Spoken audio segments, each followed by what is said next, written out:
हम लोग फिजिक्स की बहुत ही important numerical related to chapter आपका है ग्रेविटी और वेट से रिलेटेड क्वेश्चन पढ़ेंगे। बहुत ही इम्पोर्टेंट क्वेश्चन है। क्वेश्चन बहुत ही बार पूछा गया कंपटीशन में। क्वेश्चन है the wait of the body at the centre of earth is. Question जो पूछा जा रहा है वेट ऑफ द बॉडी मतलब वेट मतलब क्या होता है, जिसको हम लोग कहते हैं भार। हिंदी में इसको हम लोग बोलते हैं भार। भार एंड मास को हम लोग बोलते हैं द्रव्यमान। तो यह क्वेश्चन में the wait of the body at the centre of the earth is. पहला ऑप्शन आपका है जीरो, दूसरा आपका है इनफाइनाइट एंड थर्ड ऑप्शन आपका है same as on the surface of the earth. जैसा कि अर्थ के सरफेस पे वैसा ही होगा। और जो लास्ट ऑप्शन आपका है नन ऑफ द एबव। ये जो चार ऑप्शन दिए गए हैं, इस चार ऑप्शन में से हमको सिलेक्ट करके बताना है which option is correct and why. तो यहाँ पे जो वेट की मैटर है, वेट डब्ल्यू इक्वल टू होता क्या है, mass into gravity. W equal to M into G होता है। सबसे पहले हमको जानना पड़ेगा मास एंड ग्रेविटी में अंतर क्या है, या मास और वेट में क्या अंतर होता है। तो मास को हम लोग एम से रिप्रेजेंट करते हैं और वेट को हम लोग डब्ल्यू से रिप्रेजेंट करते हैं। तो मास तो आपका मास ही होता है, लेकिन W equal to mass into gravity होता है, W equal to M into G. तो सबसे पहले हमको देखना है तो weight of the body at the centre of the earth. जब अर्थ के सेंटर पे यदि हम लोग लेंगे तो सेंटर पे लेने का मतलब उस समय आपकी जो ऊंचाई होगी, जो हाइट होगी अर्थ के सरफेस से, वो आपकी क्या हो जाएगी, जीरो हो जाएगी।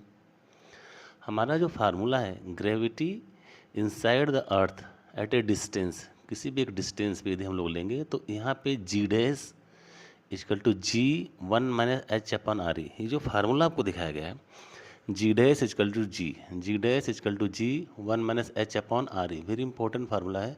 इस फार्मूले में हम लोग देखेंगे कि जी डैश क्या है, तो gravity inside the earth surface है। जी क्या है, gravity at the surface of the अर्थ है। वन तो आपका कांस्टेंट है। एच क्या है, किसी भी जो आपका अर्थ है, अर्थ के सरफेस से जो ऊंचाई है, जो डिस्टेंस है, उसको हम लोग एच कहते हैं। यही डिस्टेंस फार्मूला, एच ही आपका डिस्टेंस है। और आर ई क्या है, रेडियस ऑफ अर्थ। तो यहाँ पे जो क्वेश्चन में जो दिखाया गया है कि G dash equal to G one minus H upon R E, तो at the centre of the earth, जो अर्थ की जो सरफेस होगा, वो जो हाइट होगी वो उसकी रेडियस के बराबर ही होगी। अर्थ के सरफेस पे जो होगा वो हाइट और रेडियस ऑफ अर्थ दोनों क्या हो जाएंगे, इक्वल हो जाएंगे। तो यहाँ पे जो जी डैश हो जाएगा, तो जी डैश इक्वल टू कितना हो जाएगा, जी वन माइनस आर ई अपन आर ई हो जाएगा, क्योंकि एच भी आर ई के बराबर है। और आर ई अपन आर ई कट के क्या होगा, वन हो जाएगा। वन माइनस वन क्या होगा, जीरो। तो G dash equal to G into zero हो जाएगा, तो जी डैश आपका जीरो हो जाएगा।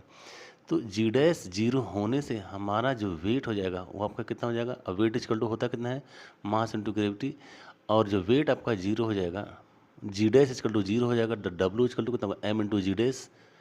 जी डैश जीरो हो गया, इसका मतलब कि आपका वेट भी जीरो हो गया। तो यहाँ पे हम लोगों ने देखा कि the wait of the body at the centre of the अर्थ, वो क्या होगा, जीरो होगा। क्यों कि यहाँ पे जी डैश यदि जीरो हो जाएगा तो वेट भी जीरो हो जाएगा।